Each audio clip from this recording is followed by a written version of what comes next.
Padre bendito, te damos tantas gracias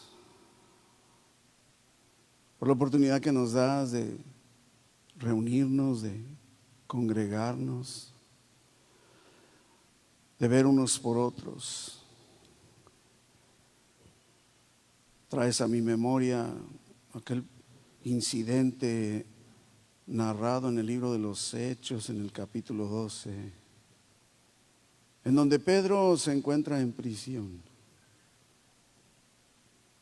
pero la iglesia estaba orando. Y podemos ver la respuesta tuya en una forma maravillosa, increíble, inclusive al grado en el que la misma iglesia no podía creer que la respuesta había llegado y llegado tan pronto. En esta tarde, Señor, en esa confianza plena de que estamos reunidos como iglesia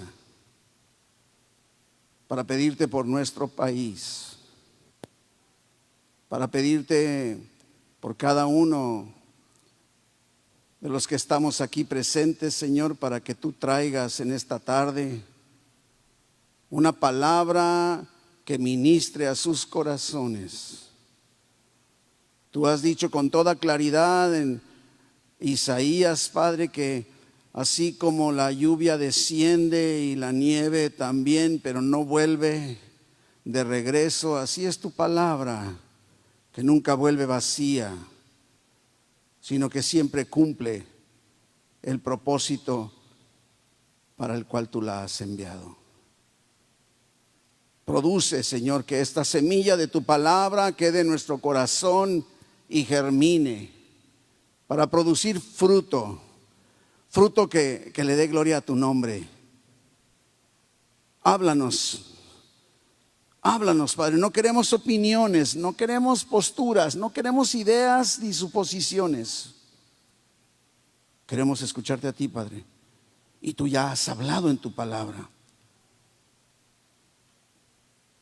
Tu palabra, como también dice Hebreos, es viva y es eficaz. La queremos aplicar en nuestro corazón en esta tarde y te damos gracias anticipadas, Padre, en el nombre de Jesús. Amén. Amén. Nuestro pasaje de la semana, lo acabamos de leer, se encuentra en el Evangelio de Juan, en el capítulo 3, versículos 14 y 15. ¿Qué le parece si lo volvemos a leer? ¿Estamos? Sí, dice: y como Moisés levantó la serpiente en el desierto, así es necesario que el Hijo del Hombre sea levantado, para que todo aquel que en él cree no se pierda, mas tenga vida eterna. Estamos en el 2024 celebrando el año de Jesucristo. Dios ha venido dándonos línea, no solo a lo largo de un lema anual como el año de Jesucristo, sino también cada uno de los de la temática que se resuelve en series por mes y cada temática de cada domingo. Y en el caso del mes de abril, el domingo pasado iniciamos una serie titulada Jesucristo, tipos y formas. Jesucristo, tipos y formas. De alguna manera pudiéramos, no sé, a lo mejor tener dudas o confundirnos un poco con respecto a lo que significa un tipo. Podría decir, ¿qué es un tipo? No, pues ese tipo, ¿verdad? Pero ¿qué es un tipo? Y mire, una de las cosas que me sirven a mí como para comprender, y espero que te sirvan también a ti, es que un tipo es la conexión histórica entre hechos, cosas o personas del Antiguo Testamento conectadas con hechos, cosas o personas del Nuevo Testamento. Esa es más o menos lo que es la definición de un tipo. En pocas palabras, son realidades históricas que se corresponden en el Antiguo con el Nuevo. Eso es un tipo. Entonces encontramos o a una historia o una cosa o una persona en el Antiguo Testamento que va a apuntar o se va a relacionar con una persona o cosa o historia del Nuevo Testamento. Eso es un tipo. Ahora, bien importante que definamos, los tipos no los determinamos las personas, ni los líderes, ni los pastores. Los tipos ya los dejó definidos nuestro Señor en su palabra. Nuestra tarea es meternos, escudriñar su palabra y encontrar cuáles son aquellos tipos que Dios mismo ha definido. Si no lo vemos así, podemos darnos cuenta que existen en muchas partes afirmaciones de tipos que realmente no son tipos.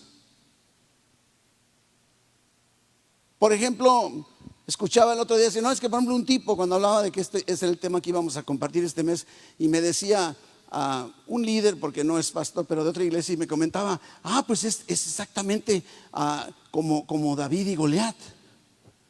Y entonces ahora nosotros, así como David le cortó la cabeza al gigante, nosotros podemos cortarle la cabeza al gigante de nuestras circunstancias. Le dije, espérame, eso no es un tipo. ¿Por qué no? Porque Dios no dice que sea un tipo. No hay una conexión en el Nuevo Testamento definida por Dios que lo haga o lo convierta en un tipo.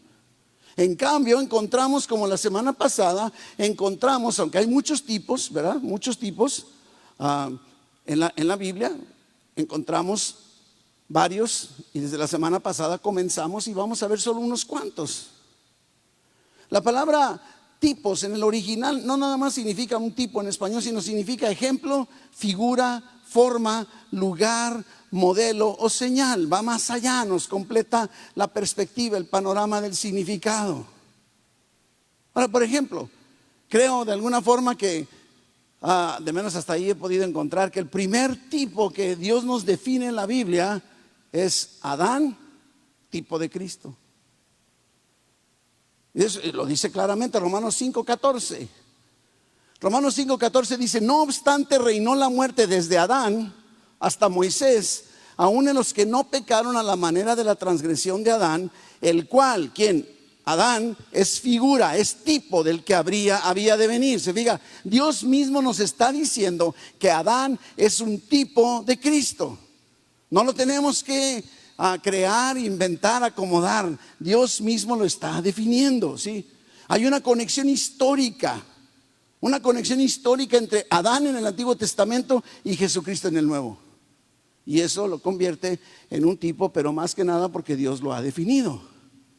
Y todavía lo reafirma. Romanos 5:18 dice, así que como por la transgresión de uno, mira, aquí está la explicación de por qué Adán es tipo de Jesucristo. Así que como por la transgresión de uno, se refiere a Adán, vino la condenación a todos los hombres. De la misma manera, por la justicia de uno, se está refiriendo a Jesús, vino a todos los hombres la justificación de vida. Porque así como por la desobediencia de un hombre, Antiguo Testamento, Adán, fueron constituidos pecadores muchos, así también, Nuevo Testamento, Jesucristo, por la obediencia de uno, los muchos serán constituidos justos. ¿Ya lo veo? Dios lo define. Ahora, dentro de la temática que manejamos en este mes, no escogimos a Adán como tipo de Jesucristo, nada más ahí se los dejé de una capsulita, un breviario adicional. Y comenzamos el domingo pasado con un personaje muy característico, Melquisedec, tipo de Jesucristo. Un personaje, como lo vimos, misterioso. Y en el Antiguo Testamento es tipo de Jesucristo en el Nuevo. Y aparece, inclusive se menciona a Melquisedec solamente en dos pasajes del Antiguo Testamento y en el Nuevo Testamento, en la carta a los Hebreos. No volvemos a saber absolutamente nada de Melquisedec, ¿sí? Y me llama la atención, y creo que de alguna forma podemos leer el efecto de este tipo, sacerdote. Mira lo que dice Hebreos 10, versículo 11 en adelante. Dice, y ciertamente todo sacerdote está día tras día ministrando y ofreciendo muchas veces los mismos sacrificios que nunca pueden quitar los pecados. Pero Cristo, habiendo ofrecido una vez para siempre un solo sacrificio por los pecados, se ha sentado a la diestra de Dios. Y de ahí en adelante, esperando hasta que sus enemigos sean puestos por estrado de sus pies. Porque con una sola ofrenda hizo perfectos para siempre a los santificados, a ti y a mí. Y nos atestigua lo mismo el Espíritu Santo, porque después de haber dicho, este es el pacto que haré con ellos después de aquellos días, dice el Señor, pondré mis leyes en sus corazones y en sus mentes, las escribiré, y añade, nunca más me acordaré de sus pecados y transgresiones. Es el resultado de ese sacerdocio al tipo de Melquisedec. Qué extraordinario sacerdocio, ¿sí?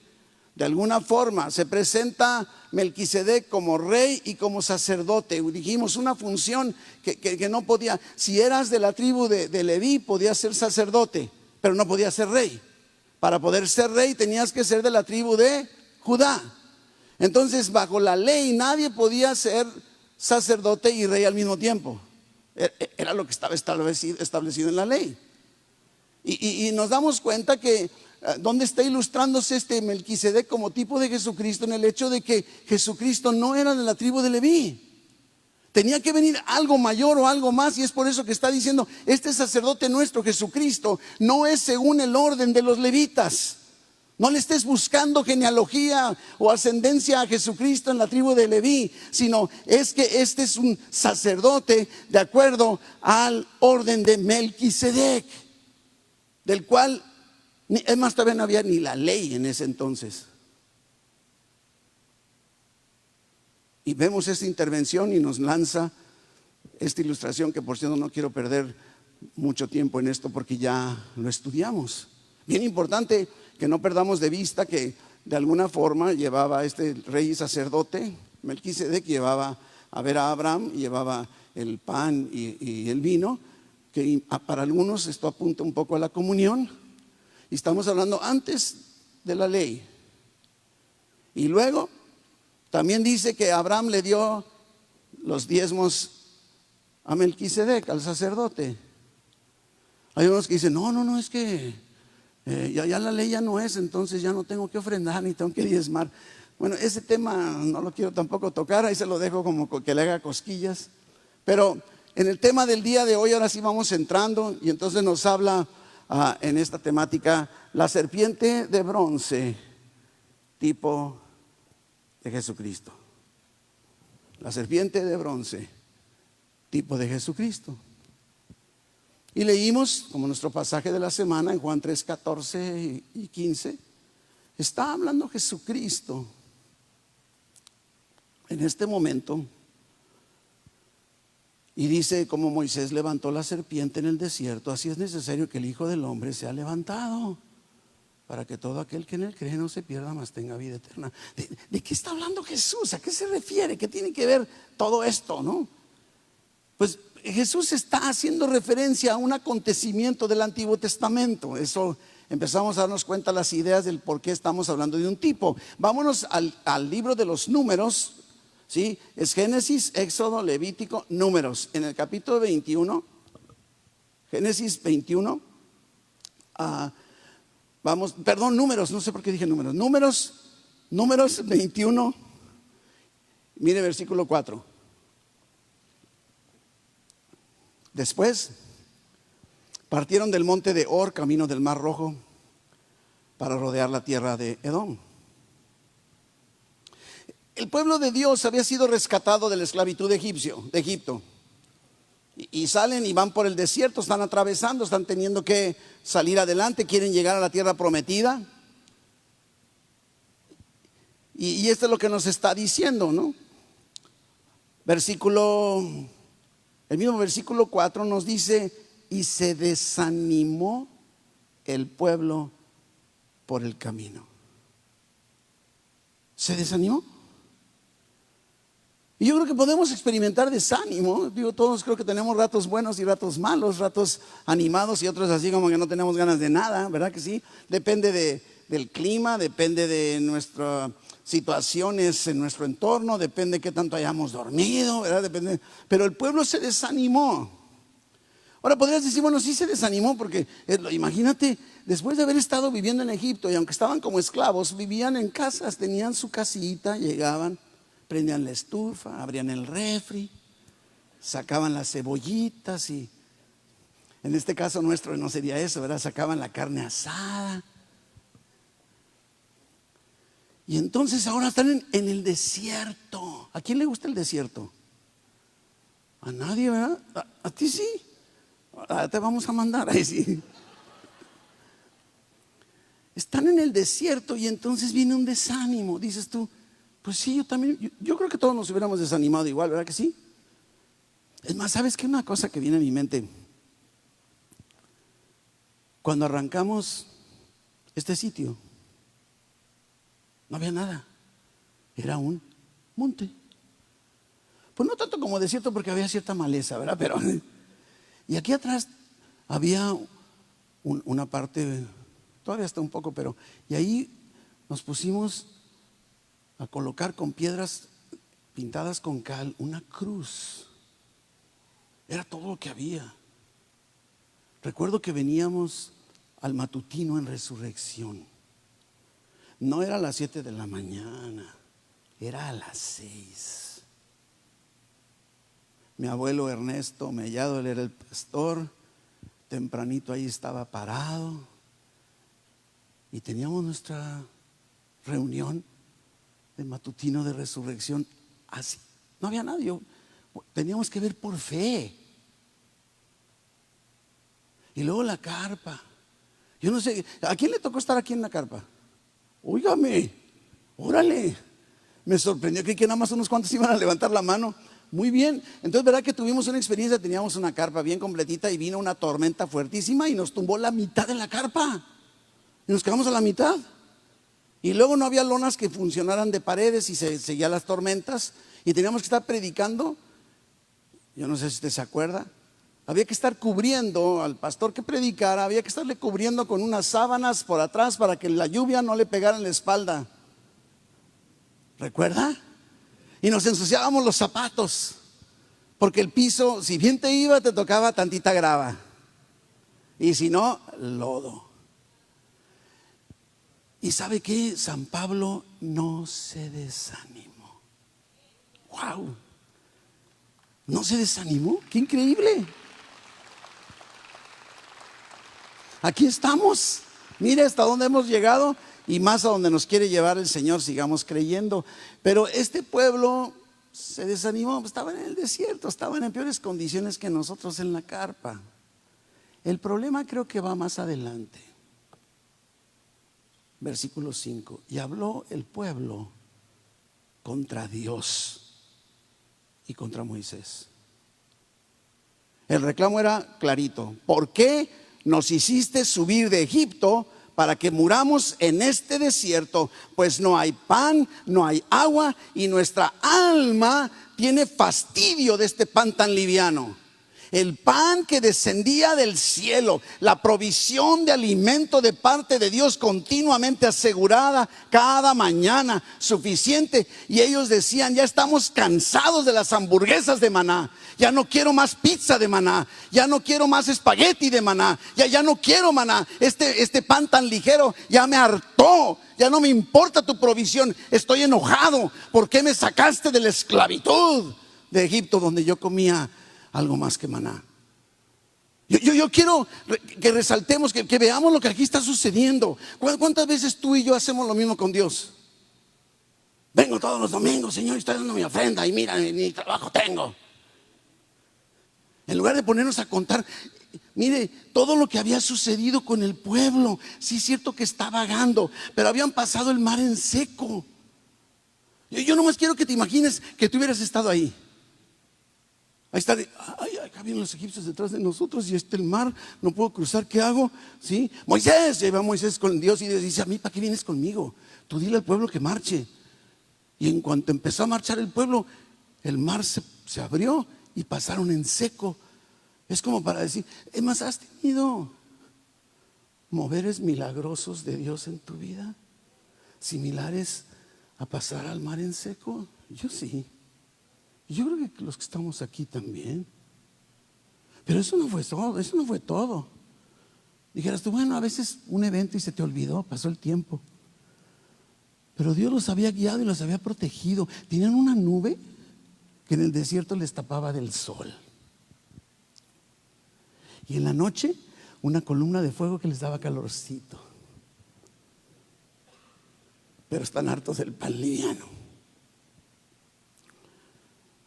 Agua en medio del desierto les proveyó. Y a pesar de eso se desaniman y empiezan a hablar mal en contra de Dios y de Moisés, a quien Dios había puesto. Y qué bueno que Dios interviene. Yo me imagino así Dios diciendo, ay, estos necios, ¿no te pasa a veces que dices, ay, está muy necio, ya no le hagas caso, síguele, ¿verdad? Pero no hizo eso Dios. Claro, actuó en misericordia, porque si tú y yo fuéramos Dios, hubiéramos sacado de nuestro arsenal un rayo que los partiera en dos. ¡Órale! ¿Verdad? Pero mire lo que hace Dios. Puede parecer, porque digo, a primera instancia decir, híjole, Dios, como que te pasaste de la raya, ¿no? Versículo 6. Y Jehová envió entre el pueblo serpientes ardientes que mordían al pueblo, y murió mucho pueblo de Israel. A veces tienen que suceder circunstancias, no que las mande necesariamente Dios, pero tienen que suceder circunstancias en nuestra vida que nos hagan reaccionar. Entonces el pueblo vino a Moisés. Ahora sí, ¿verdad? Hemos pecado por haber hablado contra Jehová y contra ti.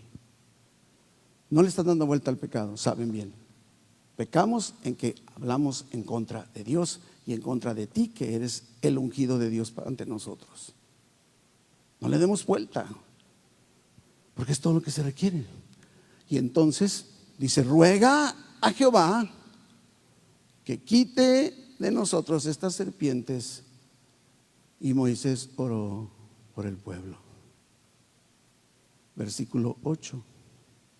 Y Jehová le dijo a Moisés, hazte una serpiente ardiente y ponla sobre un asta, y cualquiera que fuere mordido y mirare a ella, vivirá. Y Moisés hizo una serpiente de bronce y la puso sobre un asta. Y cuando alguna serpiente mordía a alguno, miraba a la serpiente de bronce y vivía. No se moría. No se moría. De esa serpiente está hablando Jesús en Juan 3. De esa serpiente. Y tú dices, ¿cómo Jesús está comparándose con una serpiente? Puede parecer absurdo, confuso, contradictorio. ¿Una serpiente? A ver, Jesús, espérame, se me hace que aquí hay un malentendido. Se me hace que la serpiente no puede ser un tipo de Jesucristo. Inclusive el mismo Dios, porque parece tan confuso a veces, mismo Dios había dicho en los mandamientos, en Éxodo 20, creo que el versículo 4, dice, no te harás imagen de absolutamente nada, ¿verdad? Nada, ninguna imagen, ninguna semejanza de lo que esté arriba en el cielo, ¿verdad? Ni abajo de la tierra, ni en las aguas debajo de la tierra. Y esta serpiente era una imagen de un animal, de una víbora, de una serpiente. Por lo tanto, tenemos que llegar a la conclusión que este ejemplo histórico de una serpiente de bronce tiene un contenido simbólico espiritual. No podemos dejarlo pasar. Es la serpiente de bronce, un tipo de Jesucristo. Y Moisés obedece. Igual, si yo fuera Moisés diría, déjalos que se mueran, ¿para qué andan de bocones?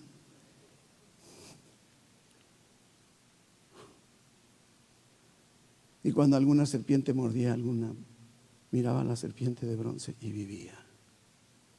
¿Te das cuenta el corazón misericordioso de Dios detrás de todo esto?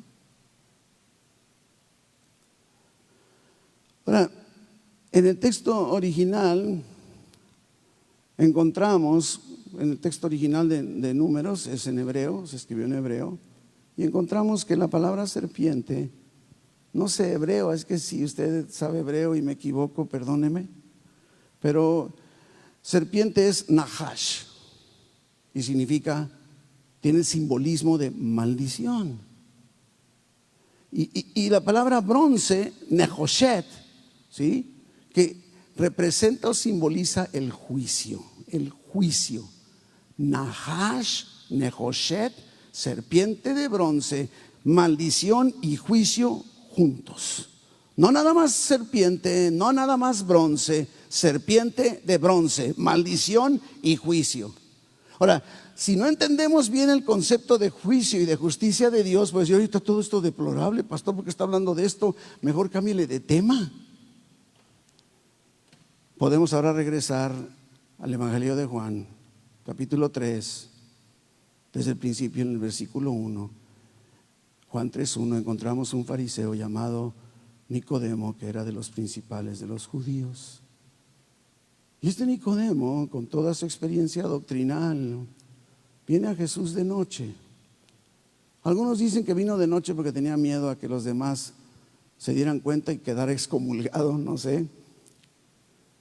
Y viene convencido Nicodemo de que Jesús viene de Dios. Dice, porque nadie puede hacer estas señales que tú haces si no está Dios con él.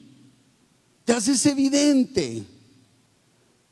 Y entonces versículo 3 dice que Jesús le responde, de cierto te digo, que el que no naciere de nuevo no puede ver el reino de Dios. Nacer de nuevo.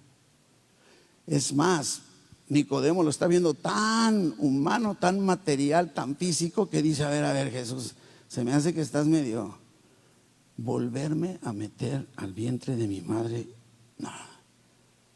Jesús le dice, tú eres el bruto, Nicodemo. Así no dijo, hay que sacar una versión, ¿verdad? Reina Valera 60, comentada por Enrique. No me haga caso. Y Jesús le empieza a decir en pocas palabras, Nicodemo, no te estoy hablando de cosas físicas, agarra la onda. Te estoy hablando de cosas espirituales. No te estoy hablando de lo físico, de la sangre o del cuerpo, de la carne. Te estoy hablando de cosas espirituales. Y aunque sigue explicando cosas Jesucristo, llega al versículo 14, que es parte de nuestro pasaje de hoy, como si Jesucristo dijera, mira, déjame darte un ejemplo del Antiguo Testamento para que Nicodemo logres comprender mejor de qué estoy hablando. Al final de cuentas, en pocas palabras, como si Jesús dijera, nacer de nuevo, déjame explicarte a qué me refiero. Versículo 14. Nicodemo, eres experto en la ley y tú sabes que en el libro de los Números, en el capítulo 21, encontramos que Moisés levanta una serpiente. ¿Te acuerdas, Nicodemo? Como Moisés levantó la serpiente en el desierto, así es necesario que el Hijo del Hombre, que es Jesucristo, sea levantado. ¿Para qué? Para que todo aquel que en él cree no se pierda, sino que tenga vida eterna. Jesús está haciendo referencia a esta serpiente de bronce de la cual ya estudiamos. Está haciendo una conexión histórica entre la serpiente en el Antiguo Testamento con él mismo en el Nuevo Testamento. Ese es un tipo, la serpiente de bronce, tipo de Jesucristo. Dos realidades históricas que se están correspondiendo una con la otra. Y eso es precisamente la definición de un tipo. La serpiente de bronce, un tipo de Jesucristo. Ahora, ¿en qué consiste esa conexión? Como si tuviéramos que definirla, pero ¿en qué consiste? Primero tenemos que darnos cuenta que Jesús no pecó. Dice la Biblia que sin pecado. Jesús no pecó, nunca pecó, no es como nosotros. Pero fue hecho maldición, fue hecho serpiente. serpiente. Digo, no, que es una serpiente, no voy a malentender, por favor. Pero fue hecho maldición. Maldición, el símbolo de la maldición, uno de los tantos es una serpiente. Miren lo que dice Gálatas 3:13. Mire, porque esto nos sorprende, que no nada más es el Antiguo Testamento, no nada más es el Evangelio, es toda la palabra de Dios que está apuntando a lo mismo. Mire, Gálatas 3:13 dice: Cristo nos redimió, nos compró, nos sacó de la maldición de la ley, la maldición representada por una serpiente que cuando nos mordía, moríamos. Y si no tuviéramos una solución, estaríamos sufriendo la mordedura de esa serpiente, de la maldición, y estaríamos muriendo. Cristo nos redimió de la maldición de la ley. Mire lo que dice: hecho por nosotros. Hecho por nosotros no quiere decir que nosotros lo hicimos, sino que Dios lo hizo maldición por ti, por mí. No pecó y Dios lo hizo maldición. Dice, porque está escrito: maldito todo el que es colgado en un madero. ¿Te vas dando cuenta de la conexión? Jesús fue hecho por Dios maldición. Empezamos a entender un poco más. Cargando, llevando sobre sí mismo todos nuestros pecados y transgresiones. Y entonces ahora podemos irnos a Isaías en el capítulo 53 y ver justo lo que está sucediendo. Es lo mismo, ¿no? Está haciendo maldición. Dice 53:4 de Isaías: ciertamente llevó él nuestras enfermedades y sufrió nuestros dolores, y nosotros le tuvimos por azotado, por herido de Dios y abatido. Pero él fue herido por nuestras rebeliones, no por las de él, por la tuya, por la mía. Molido por nuestros pecados, y el castigo de nuestra paz fue sobre él, y por su llaga fuimos nosotros curados. Versículo 6: todos nosotros nos descarriamos como ovejas, cada cual se apartó por su camino. Pero esos peros me encantan en la Biblia, porque cambian todo. ¿No te has fijado así? Oye, mi hermano, ¿cómo toqué el piano? Pues bien, pero ya echaste a perder todo. Ese pero te cambia toda la perspectiva, ¿no? Entonces, aquí es lo que está diciendo: pero, o sea, más. Jehová cargó en él, en Jesús, el pecado tuyo, de todos nosotros. Aunque no hubieras nacido, tu asunto estaba resuelto. Es obvio que no había ningún poder en la serpiente. No malentendamos, no quieres poner una viborita ahí en tu casa. No tenía nada de especial, nada de sagrado. Ni siquiera lo puedes ver como talismán. Algunos se cuelgan una crucecita, ¿visto? Es que soy cristiano y traen una cruz. Imagínate que traigas una viborita. Es más, yo creo que te dirán: ¿eres médico? Porque, bueno, los que son médicos saben a qué me refiero. La mayor prueba de eso, que hay otro pasaje del Antiguo Testamento que hace referencia a esta misma serpiente. Vámonos al libro de Segundo de Reyes, capítulo 18, versículo 4. Aquí tenemos un rey Ezequías. Está haciendo una limpieza, está eliminando todo aquello que ha estorbado. Segundo de Reyes 18:4. Insisto, hablando de Ezequías, dice: él quitó los lugares altos, o sea, los altares que se ponían por todas partes y no a Dios, y quebró las imágenes y cortó los símbolos de acera, que era un ídolo de los inconversos. Y miren lo que dice: e hizo pedazos la serpiente de bronce. ¿Pero por qué? No, espérate tantito, que no te das cuenta que esto. Yo me acuerdo que cuando me picó yo volteé a ver y quedé sano. ¿Por qué la rompes, Ezequías, verdad? Y aquí dice: porque hasta entonces, mire el grado, le quemaban incienso los hijos de Israel. Y Ezequías le llamó Nehustán, que significa cosa de bronce. Es exactamente lo mismo. Cuando tú recibes un milagro de Dios y dices: no, es que este médico estuvo pero tremendo, ¿lo viste? Es que pues sí, estudioso y bien preparado, claro. Pues he platicado con ustedes en una ocasión, andaba con mi esposa en Guatabampo, Sonora. Ella es de por allá. ¿Quién es de Sonora por aquí? Nadie. Órale, ándele. Muy bien, Juanito. Y resulta que andábamos de vacaciones. ¿No le ha pasado así? No quiero hacer nada. Y viene mi suegra y me dice: pastor, hay una mujer que conozco desde hace muchos años y ya está desahuciada. Está en el seguro social y ya no le quedan más que unas cuantas horas. ¿Podría orar por ella? Y en mi mente yo dije: estoy de vacaciones, no voy a contestar.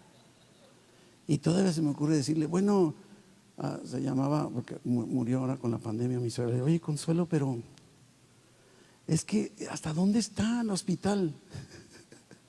Cruzando la calle, me dice. Pues ahí vamos, ¿no? Entonces voy con mi Biblia, aceitito que siempre ando cargando. Cruzo la calle y yo me acuerdo, iban diciendo: que no me reciban, que no me reciban, que no me reciban. Y yo de nada más, qué necios somos, ¿verdad? Pues me recibieron. Y entro al cuarto, efectivamente está una mujer ahí, ya totalmente. Está su hija, una mujer joven pero casada con hijos, y volteo con la mujer y le digo: quiero que escuches lo que le voy a decir a tu mamá, porque esto va para ti también. Y esto que está sucediendo aquí es para tu rescate, porque has negado a Jesús. Saqué aceite, oré. Le voy a ser sincero, ni siquiera puedo decir: no, yo tenía una fe que yo dije: tengo que orar. Hablé de Cristo, hablé del mensaje, hablé de la salvación, la ungí con aceite y dije: mi trabajo está terminado, bye. Como a los 2 días me dice mi suegra: ¿qué cree? ¿Qué pasó? Ya lo dieron de alta. Neta, sí.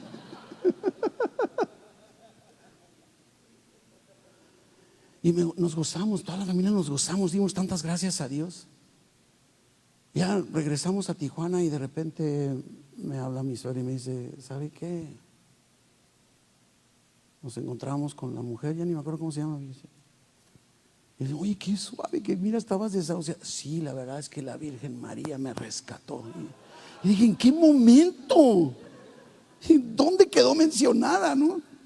Así creo, no, es que la víbora me rescató. Es lo que estaba sucediendo, le quemaban inciensos. ¿Ha visto las velitas que les queman? Y hay algunos que hasta tienen la foto del pariente fallecido con unas velitas y incienso.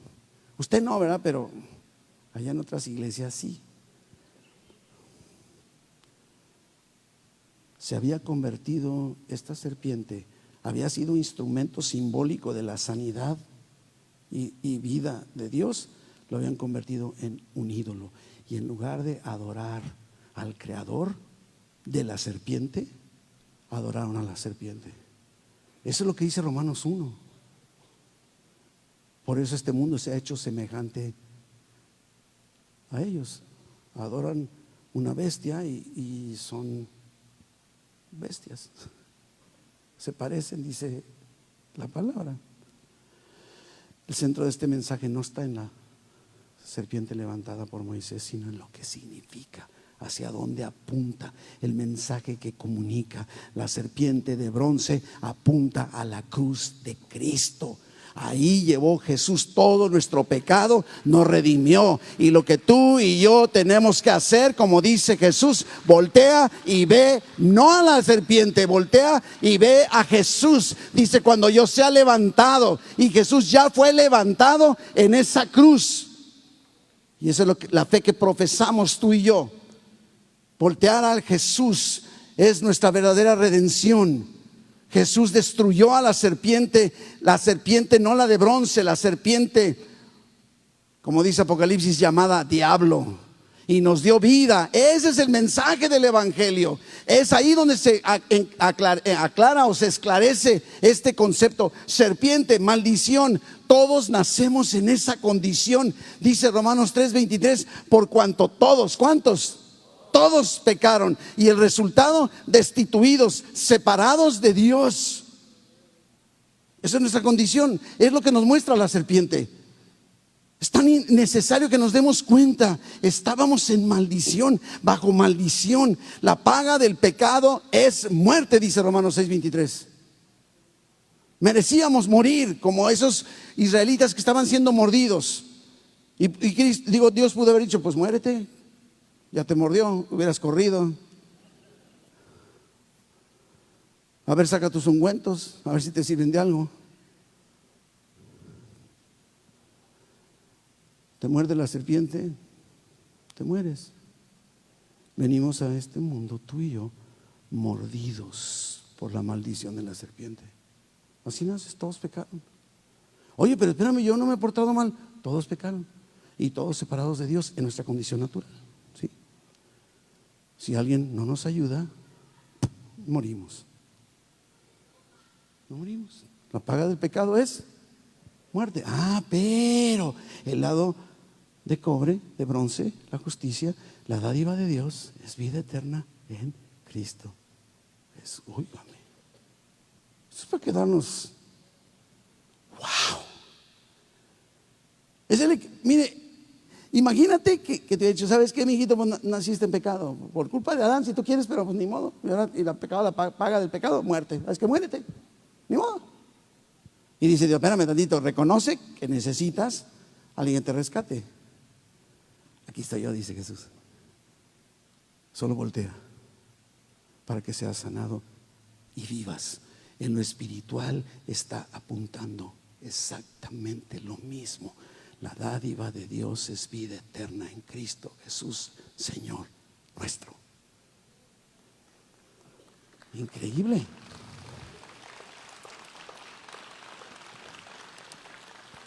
En esta condición de pecado, en esta condición de maldición en la que todo ser humano se encuentra sin Dios, tenía que haber un juicio. Tenía que haber una intervención. Mire, Dios es un Dios justo. Y si crees tú que vas a decir, no, pues bueno, es que yo sé que pues estabas distraído y pecaste, pero no te preocupes, hombre, para la otra vez. No, Dios es un Dios santo. Y en esa santidad es justo y no puede permitir nada de pecado en tu vida. Por eso dice, por cuanto todos pecaron, todos estamos destituidos. En su justicia no podía Dios pasar por alto nuestro pecado. No se puede, porque entonces no sería justo. ¿Cómo es posible que pecas y no pagas con muerte? Entonces está distorsionado. Eso es lo que el bronce significa, juicio. La serpiente tenía que ser de bronce y representa el juicio de Dios. Pero no lo veas como un juicio de que vengo a juzgarte, no, sino a emitir un juicio, un resultado. Ese juicio de Dios requería, por lo tanto, porque la paga del pecado es muerte, el juicio de Dios en su justicia, tenía que haber alguien que pagara el castigo por tu pecado y por el mío. Alguien tiene que morir. La paga del pecado es muerte, así es que te mueres tú y pues ya, ¿para qué? Entonces me da lo mismo, ya me morí. Pero la dádiva de Dios es vida eterna en Cristo Jesús. Ese juicio de Dios requería que alguien pagara el castigo por el pecado para que todo el que viera la serpiente, todo el que viera a Jesús no muriera. Ese es el juicio. Muerte, maldición, juicio. Si dependes de Jesús, no mueres. Y se refiere a lo espiritual ahora. Esa serpiente es la sombra de lo que Jesús hizo. Jesús fue levantado sobre una cruz siendo inocente, pero alguien tenía que morir. Y toda la ira de Dios, porque es su justicia, a causa del pecado cayó sobre Jesús, para que ahora tú y yo no recibiéramos ese castigo y esa ira y recibiéramos la vida al voltear a Jesús. ¿Te das cuenta qué maravillosa manera de mostrarnos el evangelio? Yo no sé, yo le decía a mi esposa, ¿sabes qué? No quiero ni dormirme de todo lo que estoy sintiendo que Dios me está mostrando en esta cuando digo, Señor, qué bárbaro, todo lo que hiciste en tu sabiduría, en tu soberanía, en todo, y en tu justicia tuviste que resolverlo. Y qué manera tan magistral lo resolviste, Dios. Ese es el mensaje que encontramos detrás del episodio de la serpiente de bronce, y precisamente es un contexto de pecado. Y ahora Dios establece una restauración, pero con una condición: tienes que voltear a ver, en este caso del ejemplo, a la serpiente después de que haya sido mordido. Naciste mordido por la serpiente del pecado, naciste en maldición, y tienes que decidir voltear a ver a Jesús. Y si no lo haces, pues muérete. Porque así dice la condición. Y si el que le muerde, y si el que es mordido voltea y ve, será vivo. Recibir o no recibir la provisión de Dios depende, como dependía en aquel entonces, de cada uno de nosotros. Ver o no ver, mirar o no mirar a la serpiente de bronce que sería levantada. Y cuando Jesús fue levantado en esa cruz, a semejanza de la serpiente de bronce, Él fue hecho pecado por nosotros. Pero se requiere que lo creas y voltees a ver a Jesús, para que entonces Él sea el que cargue toda tu maldición. Ese es el juicio de Dios sobre tu vida, la vida que te está dando. Por eso es lo que dice 2 Corintios 5:21. Al que no conoció pecado, Jesús no pecó, no se le merecía nada. Al que no conoció pecado. Y mire lo que dice: Dios por nosotros lo hizo pecado. Jesús pudo haber dicho: oye, ¿qué pasó, Padre? Como que ahora te extralimitaste. Al que no conoció pecado, por nosotros lo hizo pecado, para que nosotros, tú y yo, fuésemos hechos, convertidos, la justicia de Dios en Cristo. ¡Wow! Dios interviene y dice: Jesús, a ti te hago maldición y tienes que pagar. Y a ti y a mí nos declaró justos. ¿Eres justo? Soy declarado, no soy, porque no merezco nada. Pero ¿te fijas qué glorioso intercambio? Por ahí hay un canto, a ver quién está en la alabanza. Isaac, por aquí te vi. Hay un glorioso intercambio, algo así, pero hay un canto muy bonito, ¿no? ¿Sí? Así dice, ¿no? Glorioso intercambio. Yo creo que es parte de eso, ¿no? Cambió mi maldición, me la quitó, se la puso sobre Jesús y me dio la vida de Jesús. Óigame esto. Esto es lo que significa. Esto es lo que Dios quiere para nosotros en esta tarde. El pecado necesitaba ser juzgado. Tu pecado necesita ser juzgado. Lo que Dios en su bondad, en su misericordia, hizo fue que en lugar de juzgarnos a nosotros, los pecadores, los que merecíamos, juzgó a Jesús, su Hijo, en vez de nosotros, para que tú y yo pudiéramos vivir.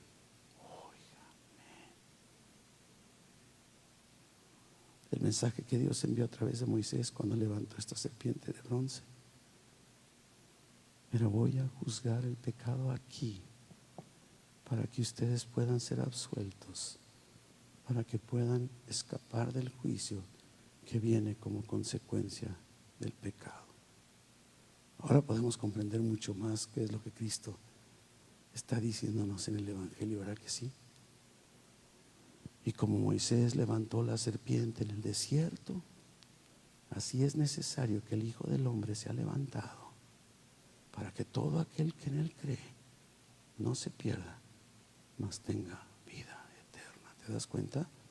Y versículo 16 te lo sabes de memoria.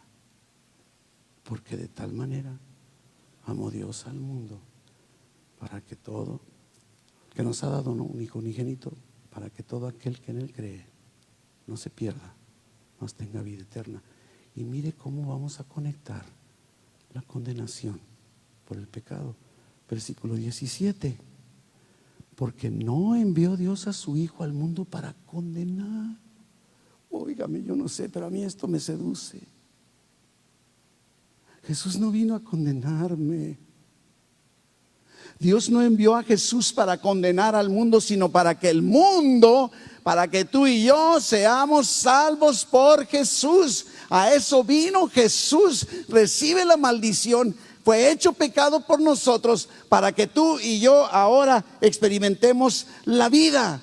Y tenemos que tomar la determinación. Por eso precisamente dice versículo 18: el que en él cree no es condenado. El que voltea a ver a Jesús no es condenado. ¿Por qué no es condenado? Porque creyó. Pero el que no cree, el que no voltea a ver a Jesús, el que no cree que Jesús es la solución, entonces, ¿qué dice? Ya ha sido condenado. ¿Por qué? ¿Porque pecó? No, porque no ha creído en el nombre del unigénito Hijo de Dios. Óigame, esto es como para estar aquí todo el día. No se preocupe, ya nos vamos. El plan de Dios desde la eternidad era salvar al mundo, salvarte a ti. Y para hacer eso necesitaba que alguien fuera juzgado en nuestro lugar. El juicio inevitable sobre el pecador tenía que darse. Tenía que haber alguien sobre quien llevar, y lo que podemos experimentar es escapar del juicio cuando reconocemos que Jesús ya ha sido juzgado en nuestro lugar. Dios lo hizo pecado. Dios lo hizo pecado. Estaba con un varón dentro de todos los que tengo oportunidad de estar dando consejería y experimentando problemas difíciles, y la primera sesión de la consejería llegó a la segunda. Y yo la verdad que decía, estaba escuchándole y yo oraba, digo, Padre, no veo ¿qué le digo a este varón que parece de bronce? Y vino a mi mente Efesios y lo interrumpí. Llevábamos como 40 minutos. Mi hermano, ¿sabe qué? Le voy a decir una cosa, apúntele ahí: Efesios capítulo 1 y Efesios capítulo 2, y ya váyase. Y cuando tenga la tarea hecha, vuelva a pedir cita y lo voy a ver. Pasó una semana y nada. 2 semanas. Y dije, híjole, se me hace que fallaste, Dios. Y sí. Como la tercera semana pide cita. Desde que entra mi privado, le digo, ¿qué pasó? ¿Hiciste la tarea? Porque si no hiciste la tarea. Y empieza a llorar. ¿Qué pasó?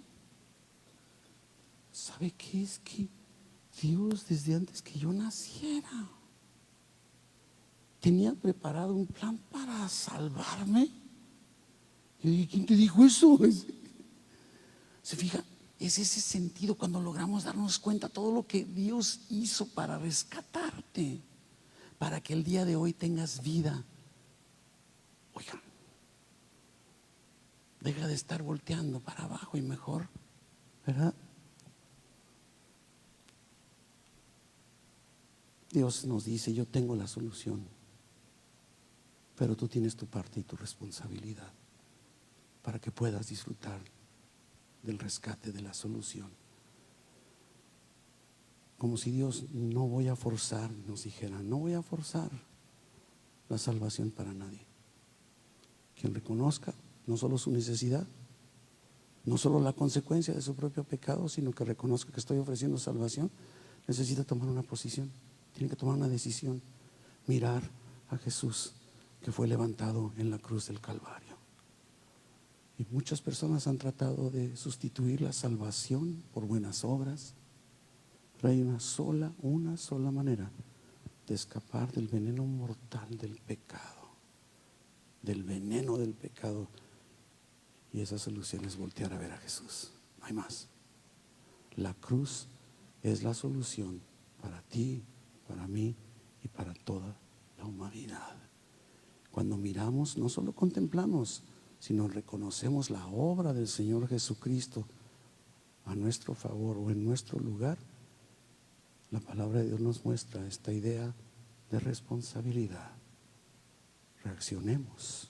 Dios envía juicio y nosotros no nada más es arrepentirnos. Ya estaban arrepentidos, ¿se fijó? ¿Se acuerda de Números 21? Se arrepintieron, hemos pecado. Necesitaban además voltear y ver a Jesús. Necesitamos reconocer ver a Jesús, creer. Por eso Jesús dice, para que todo aquel que en él cree no se pierda, mas tenga vida eterna. No solo está hablando de creer que Jesús existe. Por eso hablamos la serie pasada. No nada más es creer que Dios existe, que Jesús existe. No solo está hablando de reconocer que Jesús es Dios encarnado. Necesitamos creer en la obra redentora de Jesucristo a nuestro favor. Juan 8:28.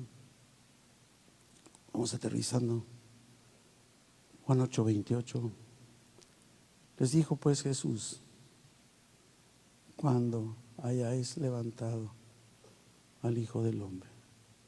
Esto era antes de. Ahora podremos decir, y ahora que fue levantado, porque ya fue levantado, dice, entonces conocerás que yo soy, y que nada hago por mí mismo, sino que según me enseñó el Padre, así hablo. Sin la cruz no hay posibilidades de redención con el Padre o de tener una relación con el Padre. Jesús ya fue levantado y el propósito que lo llevó ahí fue consumado, fue realizado. Y por eso Dios mismo dice: si escuchas la voz de Dios hoy, no endurezcas tu corazón. El momento de responder a esta afirmación es hoy. Si nunca has volteado a ver a Jesús, si nunca has entregado tu vida a Jesús, te invito a que lo hagas ya. Ven a Jesús ahora y no lo dejes para después. Y antes de aterrizar para la iglesia, si tú estás aquí como cada domingo, nos gusta resaltar, si estás aquí y nunca has entregado tu vida a Cristo, yo quiero invitarte a que digas: yo quiero entregar mi vida a Cristo. Yo quiero ser librado de la maldición de mi pecado.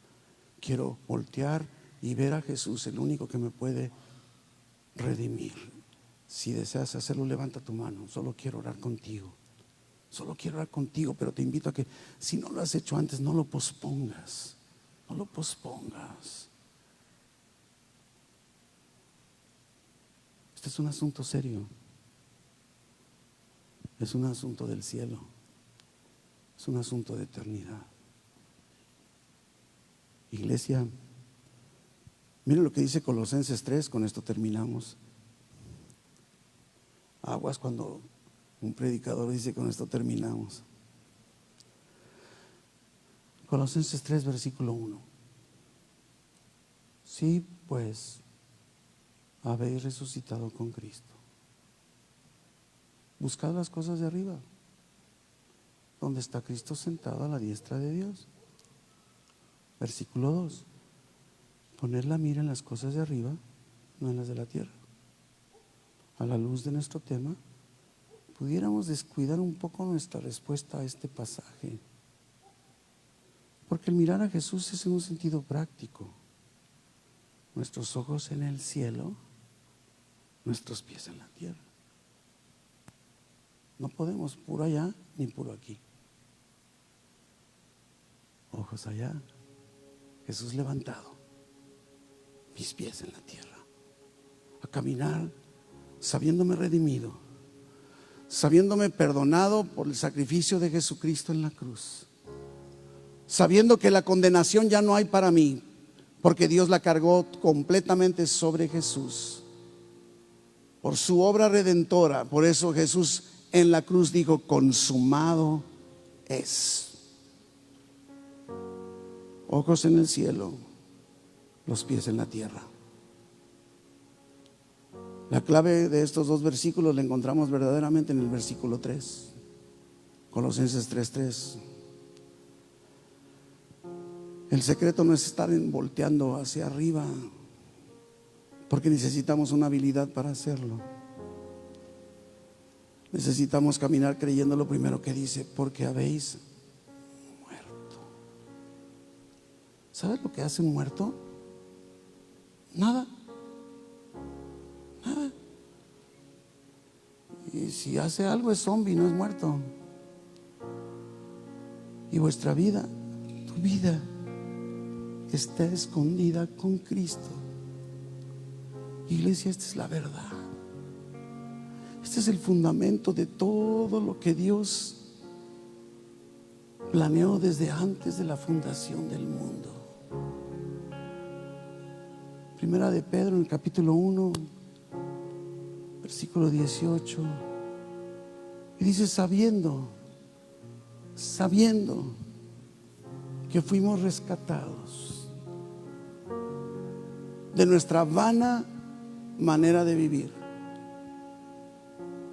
Una vana manera de vivir que recibimos, como dice ahí, de nuestros padres. Tradiciones, costumbres, pensamientos, maneras de enfocar las cosas. Una vida sin sentido. Una vana manera de vivir, o sea, vacía. Aunque la disfrutes, está vacía, no tiene sentido. La palabra vana o vanidad en la Biblia se refiere a algo así como el humo. Se desaparece, ya no está. Sabiendo que fuimos rescatados de nuestra vana manera de vivir. Esa vana manera de vivir que recibimos de nuestros padres. Y ese rescate no fue hecho con plata, ni con oro, ni con piedras preciosas, dice el apóstol Pedro, sino con la sangre preciosa del Cordero, sin mancha, sin contaminación, sin pecado, y que fue programado, fue planeado desde antes de la fundación del mundo. Antes de que tú nacieras, Dios tenía resuelto el plan para tu salvación. Esto debe ser motivo para que como cristianos vivamos en completo gozo, agradecidos con Dios, aún en medio de circunstancias difíciles, porque estabas en el corazón de Dios desde antes de la creación. Y ahora estás aquí. Cierra tus ojos. Estás aquí. Estabas en la mente de Dios antes, ni habías nacido. Ni siquiera estabas en el vientre de tu mamá. Bueno, y Dios ya había puesto sus ojos en ti.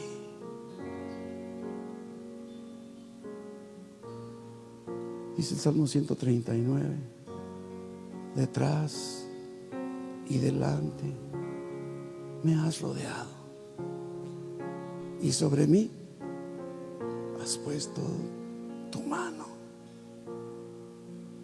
Mi hermano, mi hermana, estás escondido con Cristo. Pies en la tierra, tus ojos en el cielo.